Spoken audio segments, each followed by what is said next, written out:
Dok, lu kayak gembel dok, mau kemana? Mau makan, gak lama nggak kayak gini pakai om.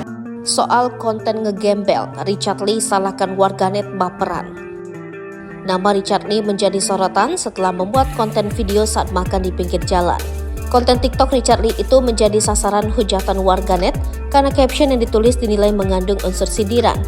Diketahui awalnya Richard Lee menulis caption, "Ngegembel dulu, makan pinggir jalan." Sontak caption itu langsung menjadi sasaran cibiran warganet.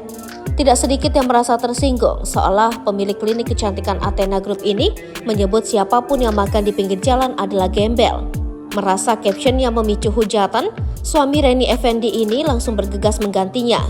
"Jarang banget makan dengan penampilan ngegembel seperti ini," tulis Richard Lee pada caption yang baru.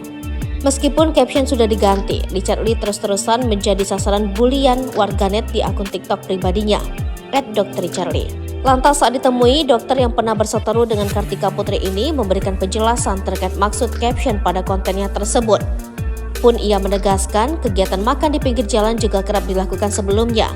Namun pada video itu, Richard Lee menuliskan kata gembel sebagai ungkapan candaan. Apalagi dikatakannya outfit yang dikenakan Richard Lee kala itu dinilai berantakan. Ia diketahui hanya mengenakan kaos oblong dan celana pendek saja. Alih-alih merasa bersalah, Richard Lee malah menyalahkan warganet yang dinilai terlalu sensitif dan terbawa perasaan menanggapi captionnya. Ditegaskan Richard Lee, dirinya juga menolak untuk memberi klarifikasi ataupun meminta maaf jika captionnya menyinggung banyak pihak.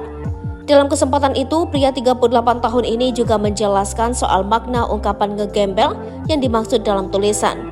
Secara tegas, ia mengatakan tidak berniat untuk menyinggung siapapun yang suka makan di pinggir jalan, atau malah menyamakan orang yang suka makan di pinggir jalan sebagai seorang gembel. Lebih dari itu, Richard Lee menilai kemampuan literasi warganet Indonesia kurang, lantaran tidak bisa memaknai captionnya dengan baik.